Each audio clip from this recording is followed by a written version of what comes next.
Live din karon sa Port of Ormoc kung diin inyong masaksihan ang pag-abot sa Balaang Bata, Senior Santo Niño. Ang mga imahe gisugat sa mga parokyano ni San Juan Pablo II sa punta, pinanguluhan sa ilang kura paroko, Reverend Father Fritz Francis P. Del Pilar.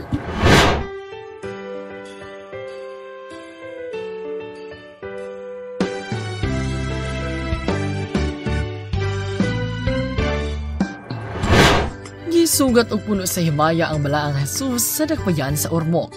Alas 5 pa lamang sa buntag, apang gidumog na kini og mga deboto. Giprosesyon kini libot sa syudad ug hugot nga gidawat sa parokya ni San Juan Pablo II sa punta. Gisundan dayon sa veneration of the image human mahimutang ang imahe sa Senyor. Wala usab mahubas ang katawhan sulod sa parokya hangtod sa pagsugod sa Santos nga misa sa alas 11:30 sa buntag.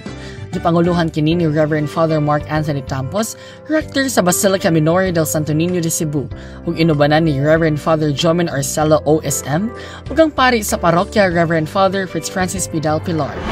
Sa dihang nahuman ang Santos nga misa, nagpadayon gihapon ang veneration kutob sa alas 3 sa hapon. Nanuka diri sa parokya ni San Juan Pablo II, ako si Goji Sagales para sa Balita Ninyo.